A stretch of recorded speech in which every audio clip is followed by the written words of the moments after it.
السلام علیکم ورحمۃ اللہ۔ سوال یہ ہے کہ ایک شخص نے گود لیے ہوئے بچے کے نام ساری جائیداد کر دی اور اپنے وارث بھی اس کی بیٹیاں ہیں جو مانگ رہی ہیں۔ دیکھیں، یہ ایک شکل ہے کہ قانونی مجبوری کی وجہ سے صرف برائے نام کر دی ہے، مالک نہیں بنایا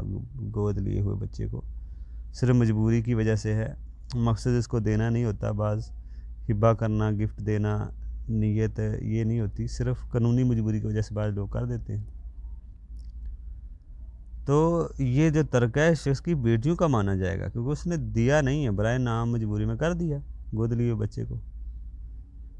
تو گود لیے بچے کو ایسا نہیں ہوگا کہ وصیت سے دے دے، الگ مسئلہ ہے۔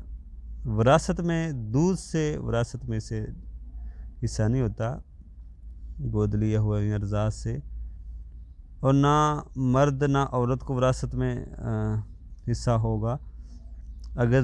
یعنی کہ مرد یا عورت وہ نہیں جو گود لیے ہوئے ہیں، صرف گود لینے کی وجہ سے یا رضاعت کی وجہ سے وراثت میں حصہ نہیں، یہ دودھ کی وجہ سے نہیں بنتا، یہ ایک نسبی رشتے ہوتے ہیں، نسب کی وجہ سے حصہ بنتا ہے۔ دوسری سے اگر ہبہ کر دی، اگر گفٹ کر دیا، نام بھی کر دیا لے پالک کے کسی نے، تو یہ غلط کر دیا، اپنی اولاد کو محروم کر دیا، اصل اولاد کو محروم کر دیا اور دوسروں کو دے دیا، یہ غلط ہے۔ منہ بیلو بیٹے کو ساری جائیداد دے دیں، یہ غلط طریقہ ہے۔ آپ اس کا حل کیا ہے؟ اگر آپ واپس کر دیں تو اچھی بات ہے، بیٹیوں کو مرنے کے لیے، بیٹیوں کو مرنے والے کی کو واپس کر دیں، وہ اچھی بات ہے، مرنے والے کی بیٹیوں کو، لیکن اگر واپس نہیں کریں تو آپ زبردستی نہیں لے سکتے، کیونکہ ان کو باپ کو کچھ حصہ دے دینا چاہیے تھا، 1/3 یا 1/4 وصیت کر دینی تھی اس کو، لیکن ایسے نہیں، ہم لوگ علم نہیں رکھتے، اس لیے ہم مسئلے کو صحیح سمجھتے نہیں ہیں۔ باپ کو چاہیے تھا کہ ان کے لیے کچھ وصیت کر دیتے، بہتر یہی تھا سارا دینے کے، 1/3 تک یا اس طرح کچھ کر دیتے۔ تو برحال دے دیا باپ نے، پھر ہبہ ہدیہ کر دیا تو کر دیا،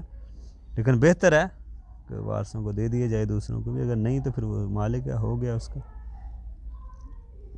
لیکن صحیح مسئلہ یہی تھا کہ ان کے لیے 1/3 ہوتی، کچھ زندگی میں دے دیتے، یا مرنے کے بعد 1/4 1/5 کر دیتے، باقی بیٹیوں پہ تقسیم